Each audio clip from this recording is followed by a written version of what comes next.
Assalamualaikum warahmatullahi wabarakatuh. Kalian tahu nggak kita mau kemana? Jadi pada siang kali ini kita berada di Masjid Mujahidin. Kita ingin bertemu bersama Direktur LPPOM MP yang bernama Bapak Agus Wibowo. Kami ingin menanyakan bagaimana mekanisme terkait sertifikasi halal dan sebagainya. Ingin tahu kelanjutannya? Mari langsung saja.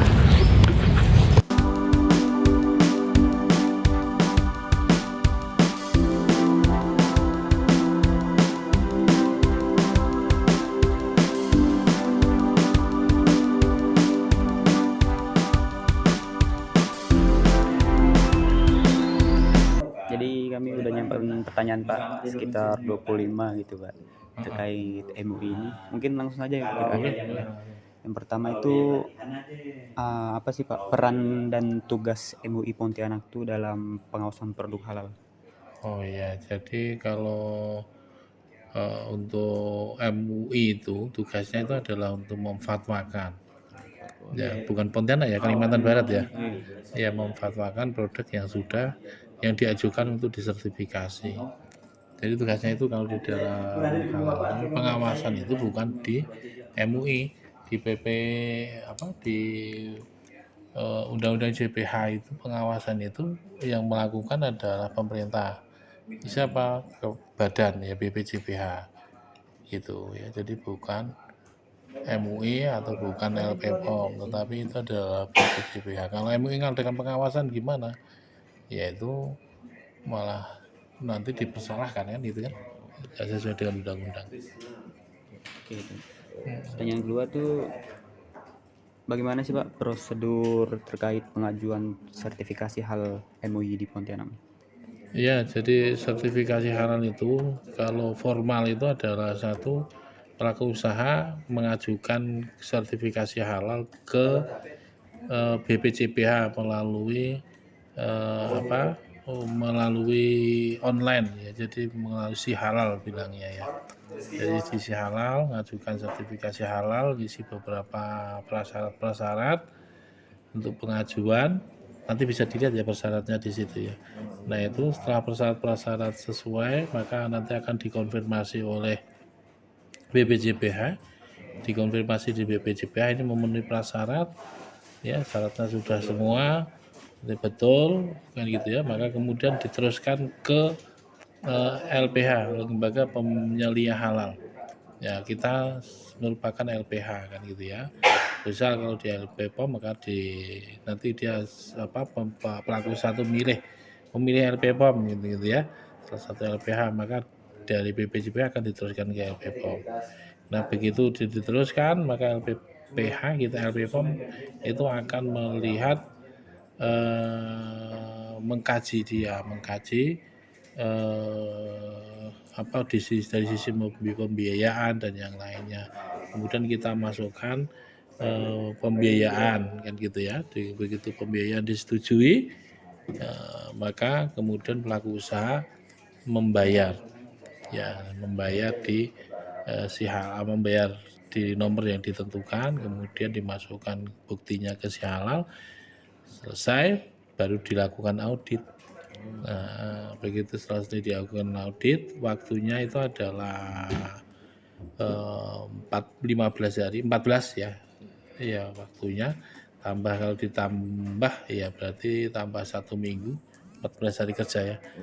Nah, berarti berapa itu tambah 7? Berarti sekitar 21 ya. 21 hari. Nah, kalau sudah maka dimasukkan ke fatwa. Nah, fatwa dimasukkan ke dilaporkan dulu BPJPH, kita laporkan, kemudian diambil fatwa, ya, kemudian diserahkan ke komisi fatwa, difatwakan oleh komisi fatwa, waktunya 3 hari. Ya, jadi itu kalau dia lebih gimana? Lebih nggak boleh, gitu. Baru setelah difatwakan, fatwa dilaporkan ke sistem BPJPH, keluar sertifikatnya. Jadi kalau fatwanya tidak halal ya keluarnya tidak tersertifikasi. Kalau halal baru ada sertifikasi. Tadi terkait si halal itu web dari Si halal itu MUI web atau dari BPJPH. web dari BPJPH, Ya, bukan kayak aplikasi gitu. aplikasi. Aplikasi Ya. lebih tepatnya Ya, dari BPJPH. ya. Kalau mekanisme dengan kerjasama dengan pemerintah gimana? Kalau mekanisme kerjasama dengan pemerintah itu berarti kan kerjasama itu prinsipnya sama, cuman yang nangani karena itu kerjasama maka yang nangani adalah pihak LPH, gitu ya, pendaftaran semua nanti pihak pemerintah yang punya kerjasama itu menyodorkan pelaku usahanya kita tentukan, kemudian pendaftaran audit itu kita yang biasanya LPH yang nangani, kemudian setelah itu selesai ya sudah di sistem ya, berarti sudah di sistem semua, diaudit, kemudian kan sebetulnya prinsipnya adalah pelaku usaha gitu kan ya, pelaku usaha, cuman pelaku usaha juga bahan ya, jadi bahan gimana bahannya, bahan harus halal, nggak boleh ada bahan itu kemudian tidak halal gitu kan, sedikit pun nggak boleh. Makanya halal itu kan tidak ada yang namanya 100%, 99%. Halal ya halal, haram ya haram, nggak ada persentase halal itu. Halal itu mutlak, nggak ada halal kemudian dia halal 100%. Nah, itu halalnya orang yang nggak paham itu.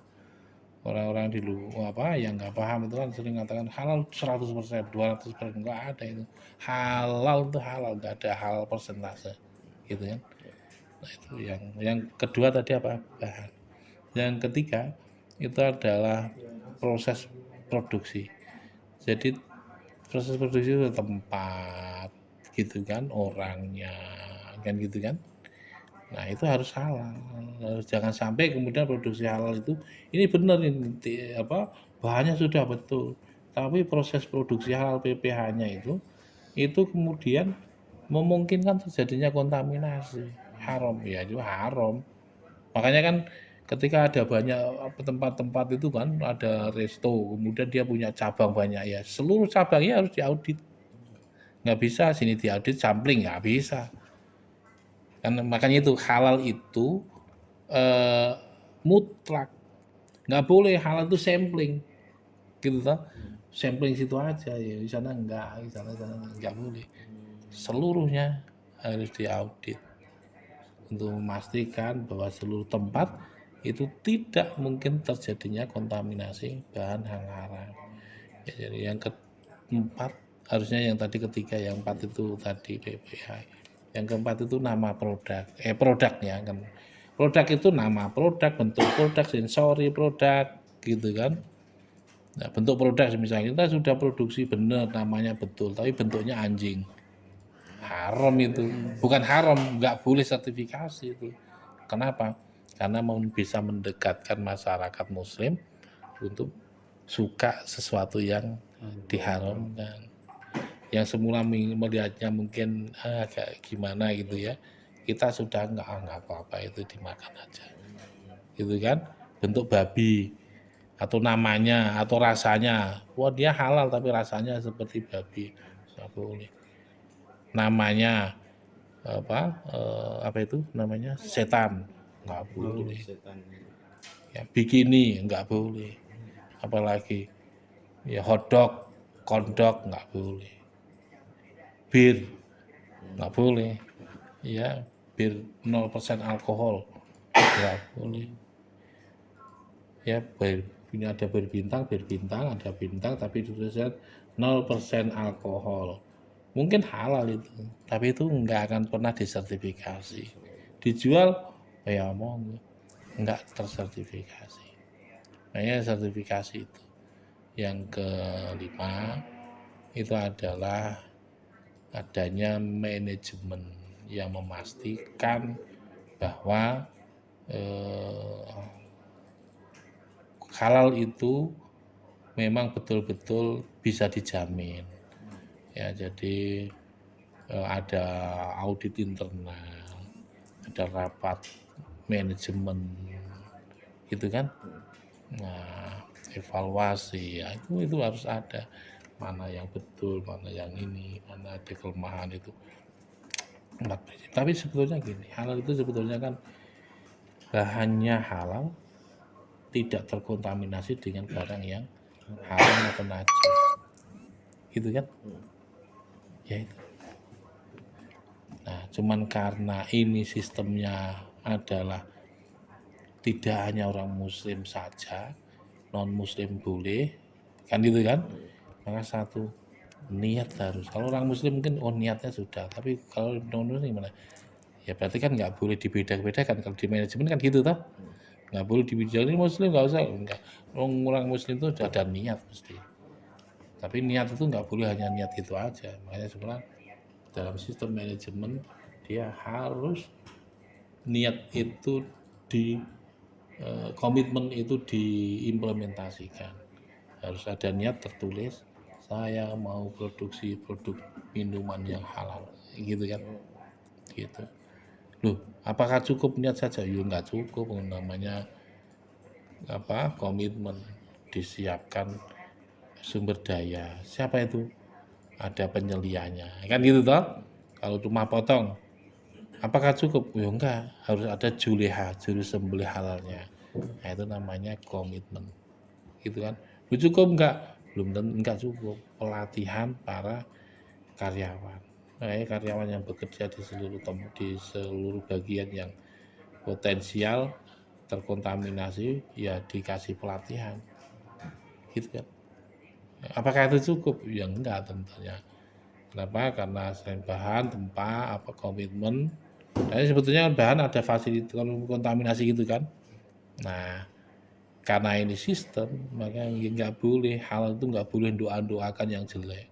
Hal itu nggak boleh kemudian mungkin orang jual pil non alkohol itu halal ya, mungkin ya, tapi itu nggak akan pernah sertifikasi. Gitu, gitu ya, Bang.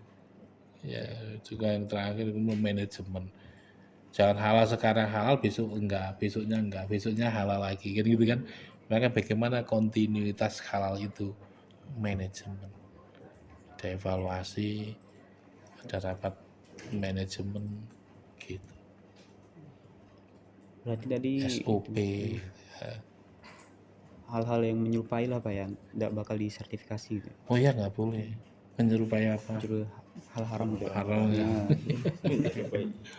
Iya, nanti menyerupai apa? Pocong ya nggak boleh tuh. Kan? Gitu. kalau itu Pak, ada proses sertifikasi halal itu berapa lama ya Pak? Proses sertifikasi halal berarti kan sudah ada kan? Harusnya itu adalah 21 hari plus tambah 3, 4 ya. Ya. Ada biaya tertentu Pak? Ada biayanya sudah ditentukan oleh BPJPH. Bukan si halal juga Pak. Si halal itu yang dinaungi oleh BPJPH. Iya, di situ nanti ada. Ya, jadi biaya itu semua biaya sudah ditentukan. Ada mendisnya, dia kelompokkan. Nggak boleh sekarang kita ya dulu ya. Sekarang kita biayanya tak turunkan, nggak boleh juga. Gitu. Pelatihan semisal ada pelatihan pelatihan penyelia, biayanya kan 700 ya, ditinggikan, nggak boleh. Berarti Dikurangi, nah itu juga nggak boleh, nanti ditegur, ngerusak itu, gitu kan. berarti Kan tiap orang yang ngajuin buat sertifikasi halal tuh beda-beda ya Pak. beda-beda, satu tergantung dari jumlah produk. Jumlah produk. Ya, jumlah produk itu ada 0 sampai 20, jenis usahanya apa, catering sama seperti yang kemasan itu tentunya akan berbeda, resto beda, obat-obatan akan berbeda, itu tergantung itu. Kemudian ada yang kecil, menengah, besar, itu tentunya akan berbeda. Tadi itu Pak terkait selain manajemen gitu Pak. Gimana MUI itu memastikan bahwa suatu produk tetap memenuhi standar halal, yang enggak misal hari ini halal kayak Bapak bilang tadi kan, besoknya tiba-tiba enggak itu kan Bapak bilang tadi harus manajemen. Mungkin ada cara Ya lain kan dari tapakan kerja toh, makanya audit. ada Audit itu evaluasi. untuk memastikan adanya kesesuaian antar dokumen sama kerja, gitu kan? Oh, oh. Itu auditnya tiap berapa anu? Audit sekarang itu kan cuma sekali, Sekali. ya undang-undang loh ya. Kalau dulu kita audit, kemudian ada apa pengawasan, gitu ya. Di luar audit itu ada pengawasan, kita sebut pengawasan audit tak terduga ya, audit tak terduga apa biasanya orang bilangnya sidak itu loh, ya audit tak terjadwal lah itu seperti itu yang Berarti itu kita langsung datang datang ke gitu kasih nah, gitu. ya seperti itu dan sudah ada tanda tangan bahwa mereka siap untuk menerima yang namanya bentuk audit tak terjadwal itu. Berarti itu sistemnya kayak dadakan, mereka nggak tahu gimana Nggak tahu gitu. mereka, Tiba ya. oh Biar datang. mereka tidak. Ya itu nggak ada masalah kan, karena kalau di sistem sudah diterapkan kan sebetulnya nggak ada masalah toh, ya kan? Nah itu. Jadi audit itu, nah sekarang auditnya sekali. Apakah nanti ada pengawasan? Pengawasan yang lakukan BPJPH. BJPH langsung. Iya, iya, Pak, kalau ya. kira-kira pengawasan itu ada ditentukan nggak berapa kali dalam setahun atau berapa kali? Oh alam saya nggak tahu sekarang. BPJH seperti apa? Karena itu hubungannya dengan pendanaan pembiayaan negara, gitu kan? Apakah seluruhnya dilakukan audit? Nah, BPJPH karena bukan lembaga kami kan. Ya kalau kami biasanya setahun sekali. Atau ketika ada laporan maka kita bisa adakan audit. Misal sekarang ada laporan audit, kita akan turun. Ada kisruh di masyarakat, misalnya ada ini kok informasinya gini di laporan kita. Maka besok akan kita dalam waktu dekat akan kita lakukan audit tak terjadwal. Ya. Gitu. Terkait tadi selain perbedaan harga nih Pak, yang dari kayak mungkin dari sektor makanan, kosmetik, obat-obatan tuh, selain perbedaan harga ada perbedaan yang lain nggak Pak? Maksudnya apa? Untuk mencapai sertifikasinya kan tadi ada perbedaan harga antara barang-barang tertentu dengan produk-produk lainnya. Mungkin untuk mencapai yang lainnya tuh ada perbedaan nggak? Dari Maksudnya makanan, perbedaan yang apa? Perbedaan dalam sertifikasi antara makanan sama obat-obatan dan sama kosmetik gitu. kosmetik. Ya, oh, prinsip-prinsipnya kan enggak tahu ya, prinsipnya sama aja sebetulnya. Ya, cuman pasti akan beda orang audit kosmetik, audit makanan itu akan berbeda toh. Iya kan? Di MUI sendiri dibagi bidang-bidangnya Pak atau gimana? Apa? Dibagi bidang-bidang. Ya ada kompetensinya. Di LPPOM ya, Hmm. ada kompetensinya gitu. Jadi kompetensi auditor itu ada beda kadang, gitu kan? Ada yang auditor penyembelihan, ada yang lain, ada yang kosmetik, kan gitu kan? Terus selanjutnya itu Pak, apa tantangan terbesar yang dihadapi MUI ini Pak dalam memastikan produk halal di Pontianak?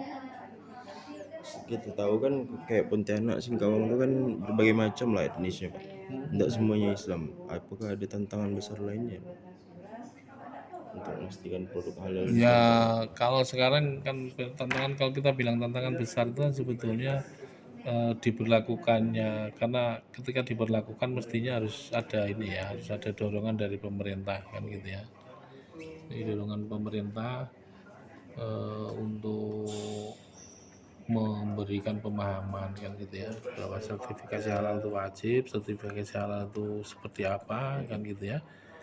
Seperti itu yang kemudian yang harus dilakukan juga adalah kalau pemerintah kan gitu ya, ini harus ada juga evaluasi lah menurut saya ya, karena kalau diberlakukan sekarang kita kan ada apa ini self declare kan gitu ya, ada yang reguler kan sekarang dengar ya self declare reguler gitu kan ya, ada dua ya, self declare reguler gitu kan ya.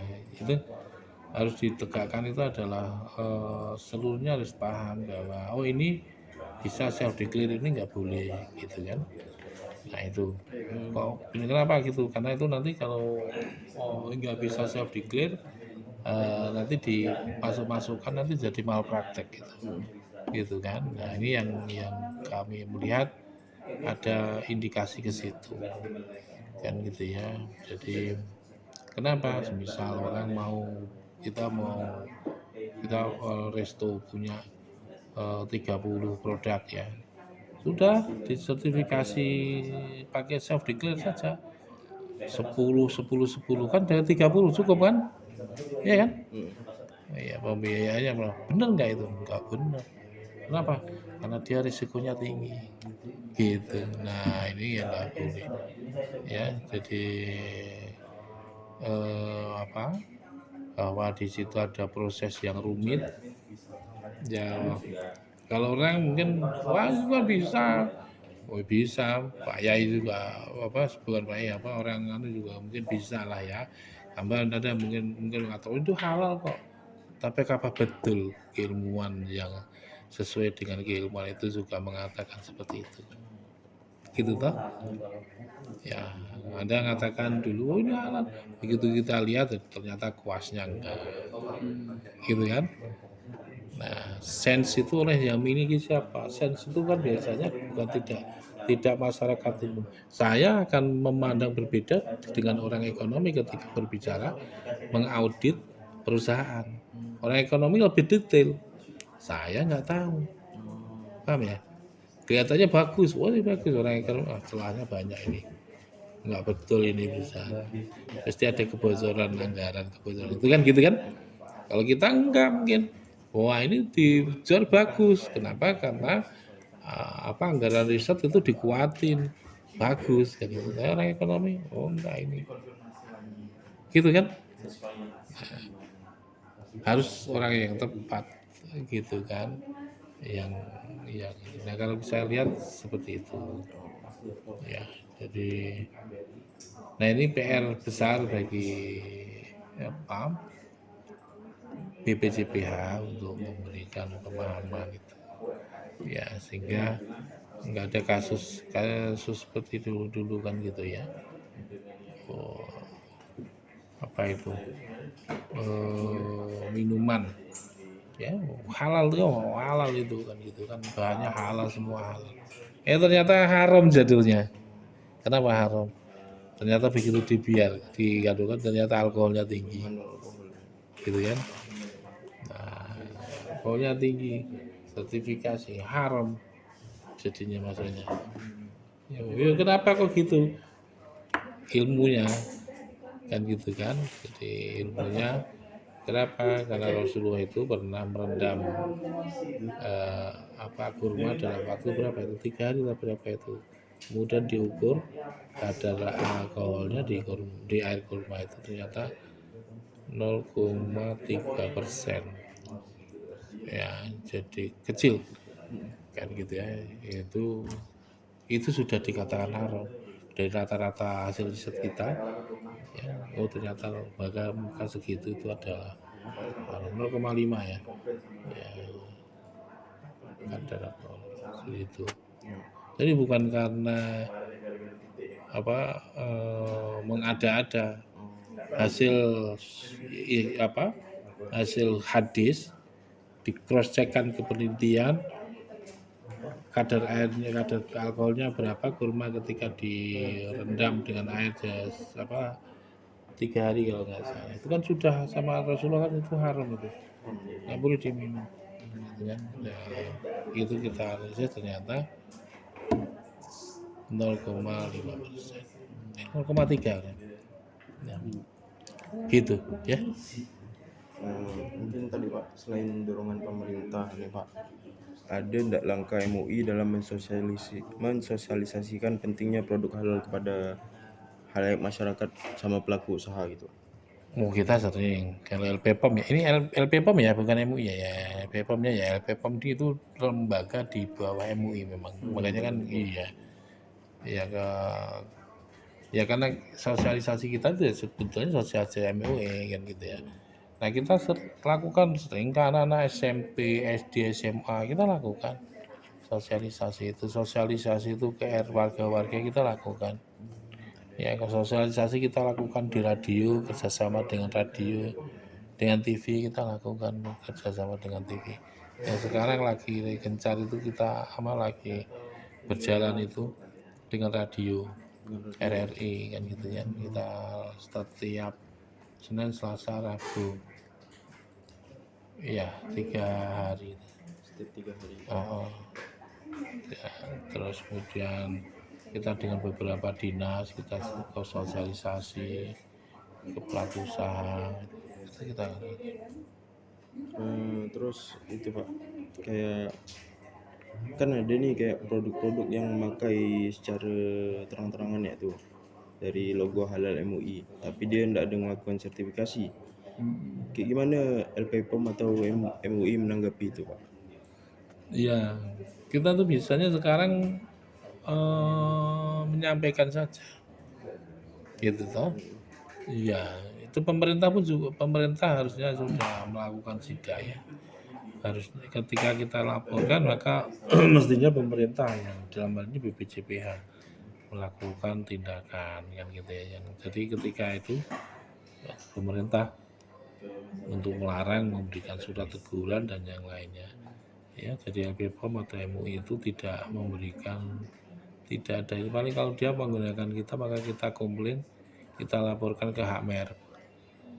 Kalau pakai halal kita lah ya, logo MUI ya, maka itu dimintakan ke hak merek ya kan gitu kan. Nah itu, nah, jangan sampai kan itu hak merek toh, kena kan. Nah satu, yang kedua masyarakat juga bisa memberikan laporan itu ke penipuan. Iya, pasar perlindungan konsumen. Konsumen kan nggak boleh, nah itu bisa miskin tuh perusahaan itu, pelaku usaha. Maksudnya tuh perusahaan itu. Iya, karena didenda itu kan, itu pengadilan tata usaha negara itu ya. Gitu. Berarti ada sanksi juga bagi mereka? Ada. Oh, terkena. Pengadilan apa itu? Tata usaha negara ya. Iya, saya enggak. Iya, itu nanti bisa di. Nah, masyarakat tidak cukup teredukasi untuk itu. Jadi ketika ada apa-apa masyarakat harusnya masyarakat melapor ke perlindungan saksi perlindungan konsumen gitu ya, lembaga perlindungan konsumen LPK ya. Mungkin selain sanksi yang tadi menggunakan label secara tidak izin tuh Pak, atau ada enggak sih sanksi yang misal ada yang udah sertifikasi halal tapi dia melanggar ketentuan halal tuh? Cabut langsung. Iya, Cabut. iya. Kan sudah nggak memenuhi prasyarat halal kan? Langsung cabut sertifikasi. Cabut ya.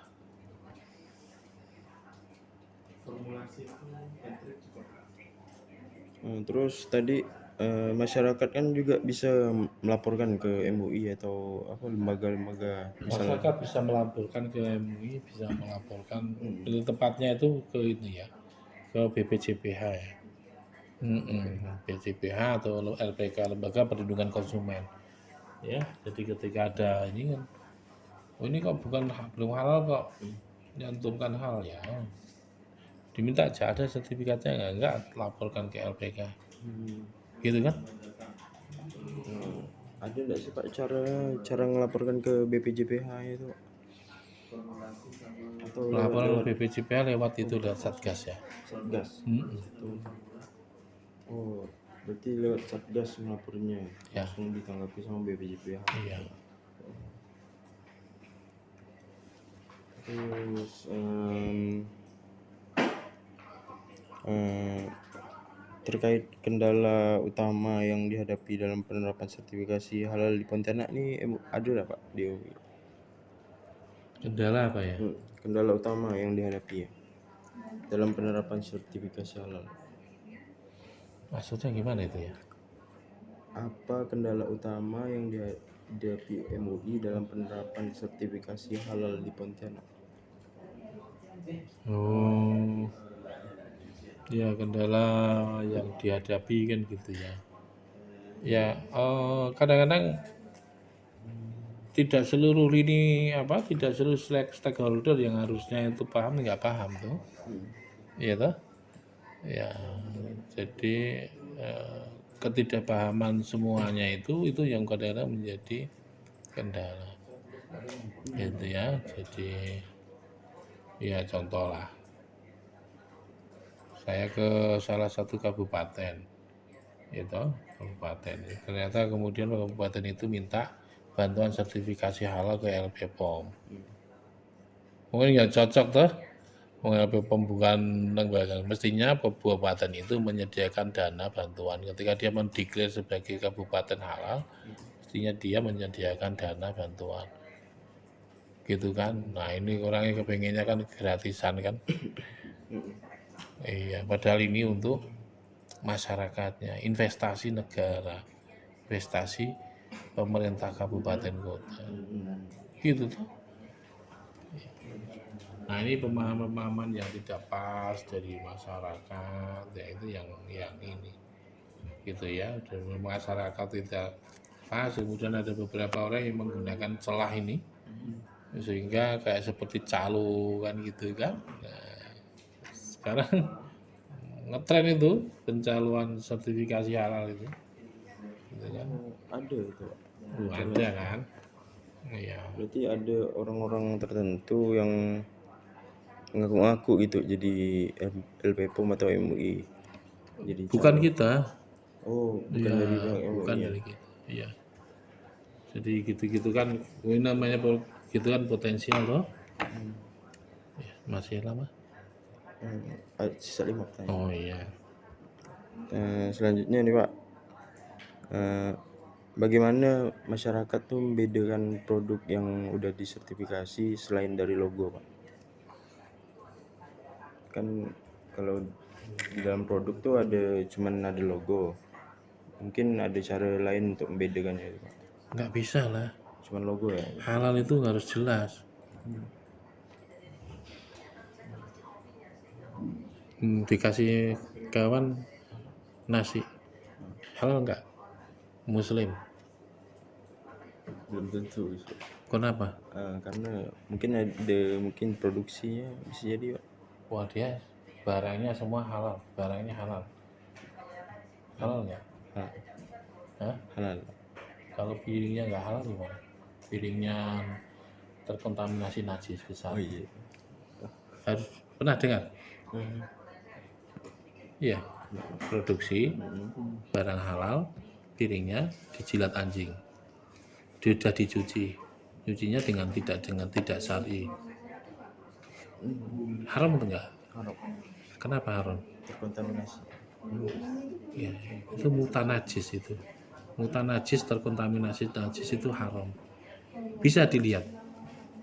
Analisis bisa? Nggak bisa.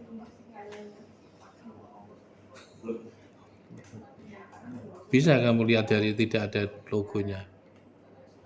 Kecuali bikinan emak kamu. Kalau bikinan emakmu kan ya bisa.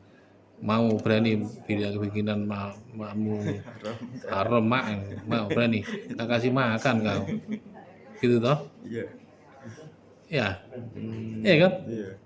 Iya. Berarti Jadi sertifikasi halal, kenapa harus sertifikasi halal? Karena kita nggak tahu dia bikinnya di mana, yang bikin siapa itu nggak tahu. Bener nggak bahannya apa nggak tahu. Makanya, nah kalau yang di rumah tahu nggak kamu bikinnya? Tahu. Halal nggak? Halal. Fasilitasnya najis nggak? Enggak. Kenapa nggak mau makan di tempat yang Cina tempat Cina ketika ada suara anjing kamu? Kenapa? Kenapa? Enggak. Kenapa? Takut terkontaminasi barangnya dijilat anjing ketika nyuci dan yang lain. Kan gitu tuh. Barangnya halal kamu semua. Mau berani banget? Gak mau. Gitu tuh. Bisa kamu Anda lihat ini. Lihat. Wah ini haram. Ini halal. Nggak bisa. Ya harus logo. berarti cuma logo aja, Pak. Logo itu memberikan ini halal, ini tidak. Ingredient bisa nggak untuk mengatakan bahwa itu haram? Enggak bisa. Ingredient itu tidak sampai kepada menjelaskan tentang bahan fasilitas yang digunakan. Ini kita bikin, ya, kita bikin. Di sini kita coleti dengan sedikit, tapi menggunakan cotton bud, tapi ini tadi sudah dikasih media dari babi. Ini seluruhnya haram loh. Langsung haram. Iya kan kemana-mana tuh. Tadi barangnya kemana? Lewat sini juga, gitu kan? Padahal cuma sedikit itu aja, gitu kan? Gitu. Makanya kan, wah ini dari bahannya nggak bisa, gitu. Paham ya? Nah, jadi wah minuman ini air, gitu kan? Halal nggak? Ya kalau kalian mengatakan bahwa air itu halal, ya itu kita sudah ngomong kepada esensi air. Tapi kalau MDK itu, kalau kita mau telusuri, dia mau minta sertifikasi halal enggak? Belum tentu. Gitu kan?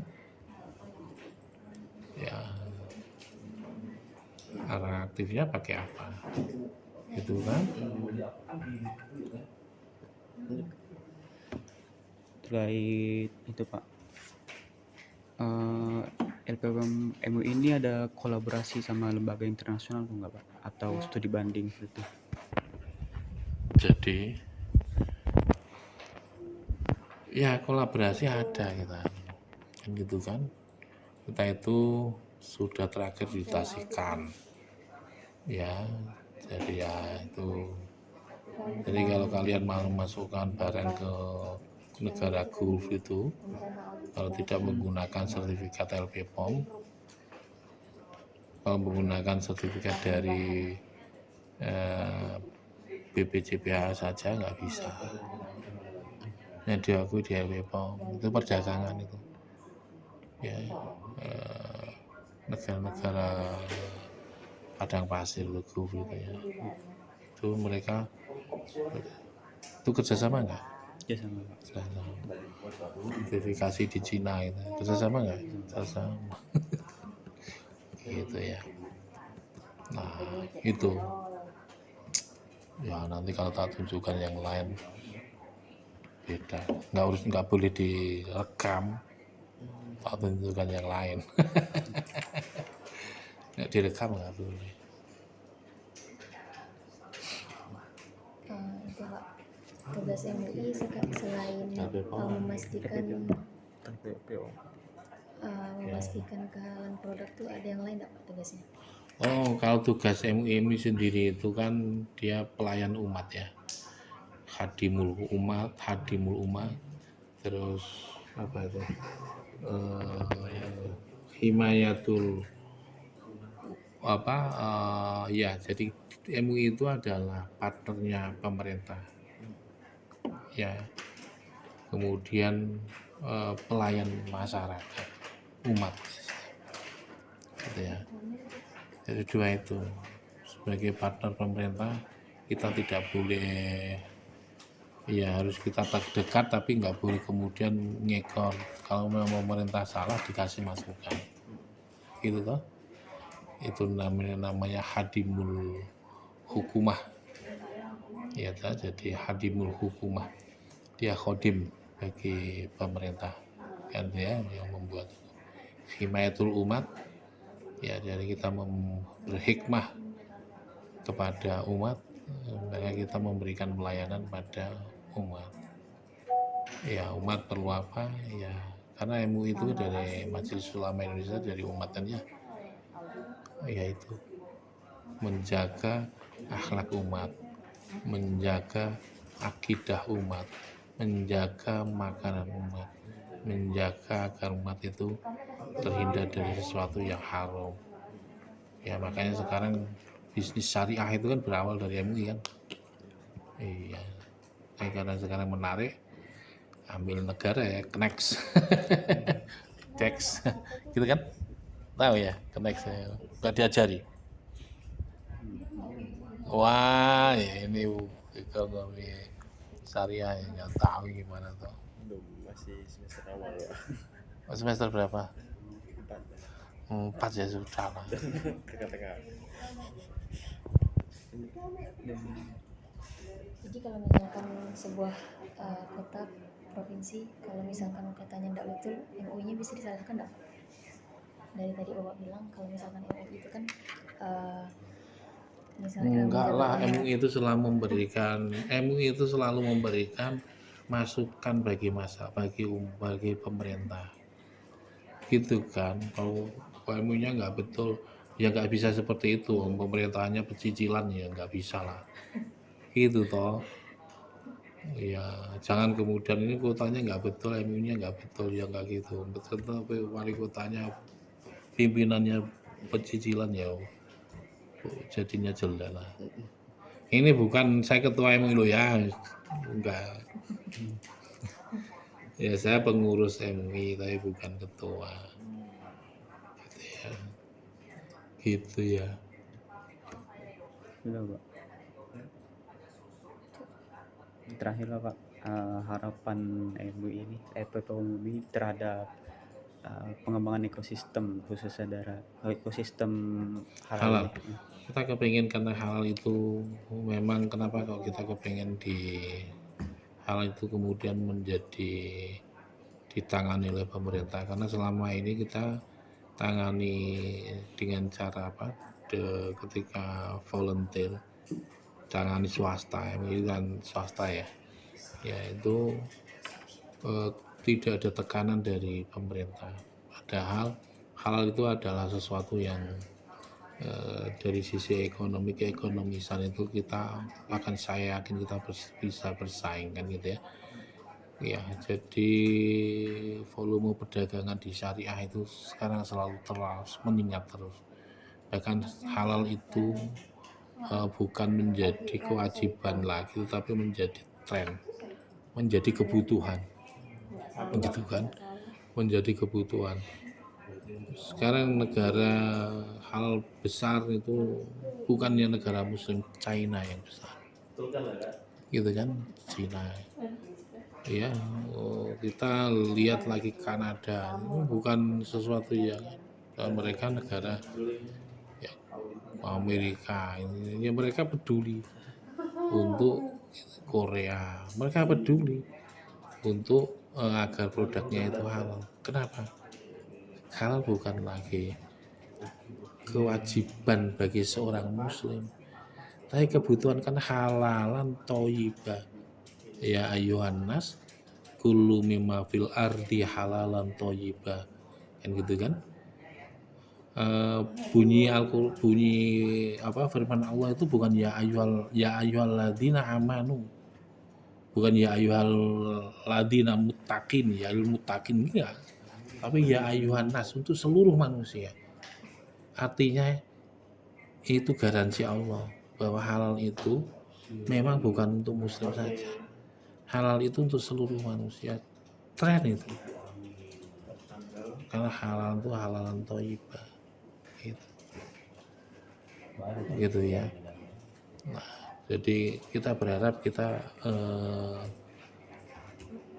ekosistem halal yang sebenar-benarnya halal itu semoga aja terjadi. Kenapa? Kalau halal itu sebenar-benarnya halal, insya Allah itu akan menjadikan barokah bagi kita semua. Gitu kan, hidup kita enak, doa kita diterima, diijabah oleh Allah, sehingga kita menjadi negara maju wajar. Gitu ya. Jangan hanya dari sisi ekonomi. Ekonomi itu jelas.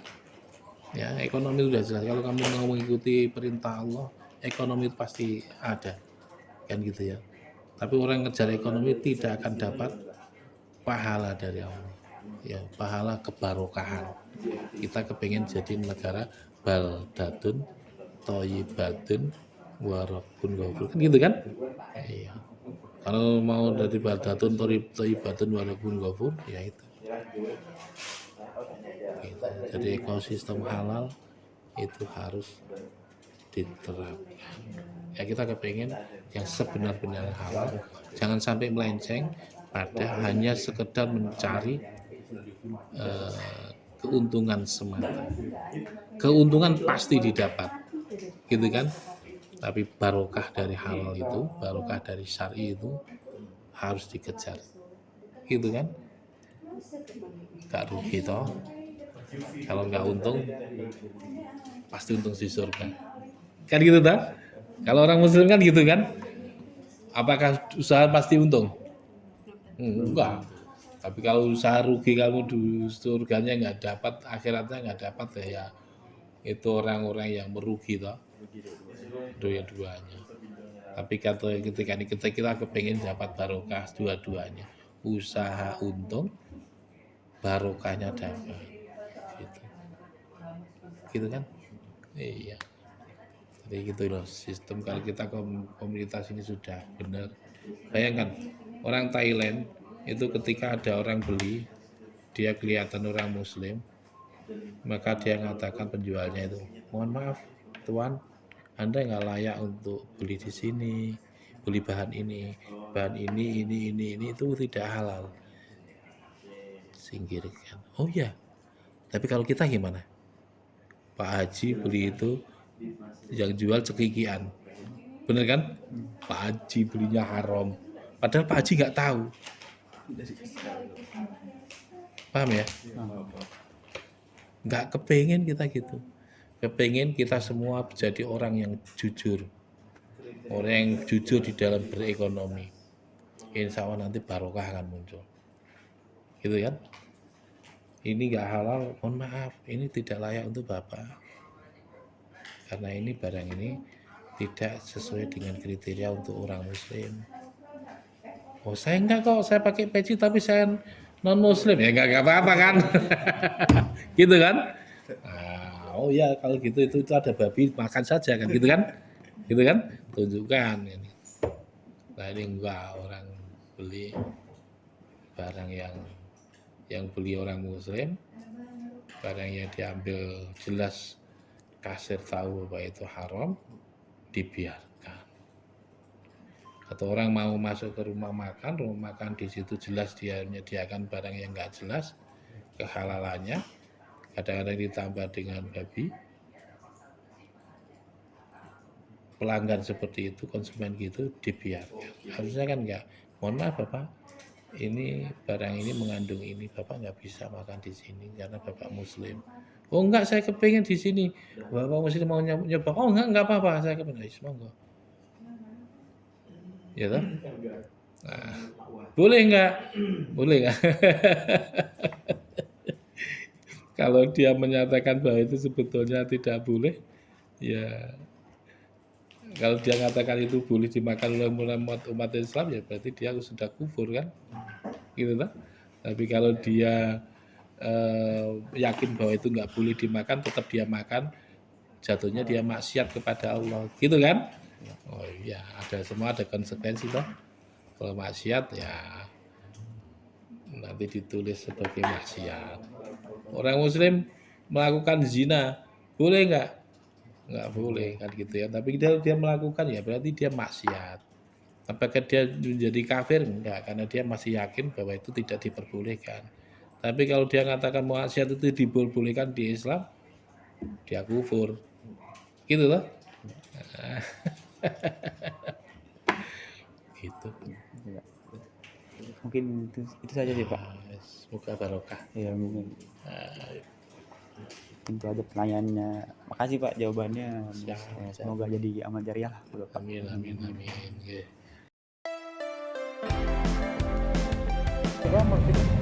Aku tuh kayak ibaratnya kayak gini, misalnya ada satu yang megang kita punya tapi duitnya tuh kayak